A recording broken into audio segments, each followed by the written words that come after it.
Hi, I'm Miriam Young. Why do we need a reproductive justice analysis in our work? Well, I think there are lots of reasons. But I'm going to start off by telling a story which you may be familiar with already.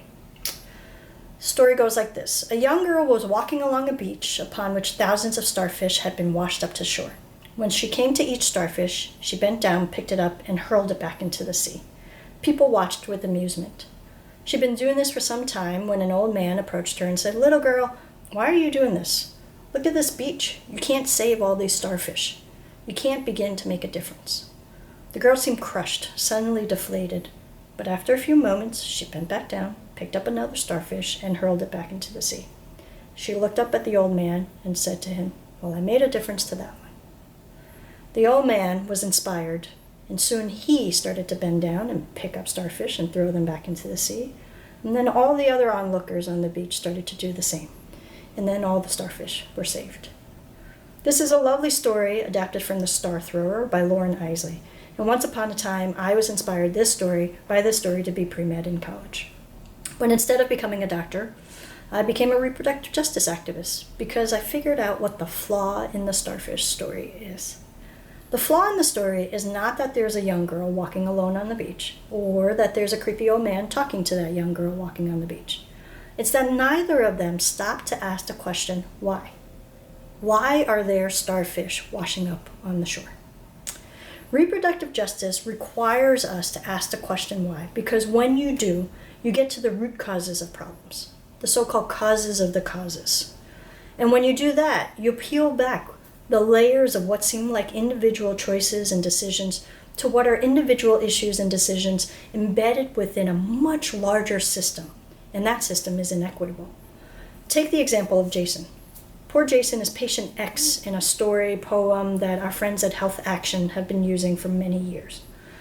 Why is Jason in the hospital is the question.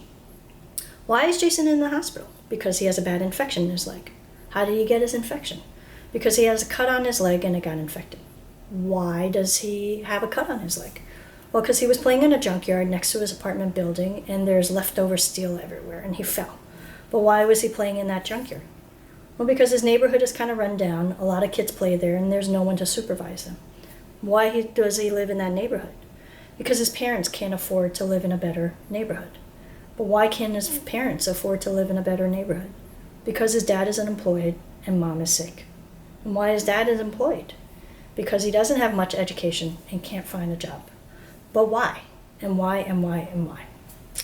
You see, if you kept asking the question why Jason is in the hospital is much more complex than just because he got an infection in the leg. And that complexity is what's true for Jason.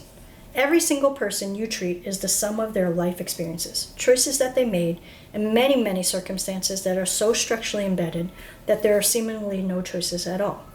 In the United States, racism, sexism, classism, homophobia, transphobia, and xenophobia are all diseases in the country, and none of us are immune from it yet.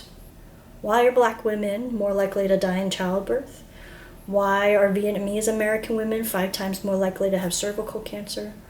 Why do we still lose 20 people to AIDS each day?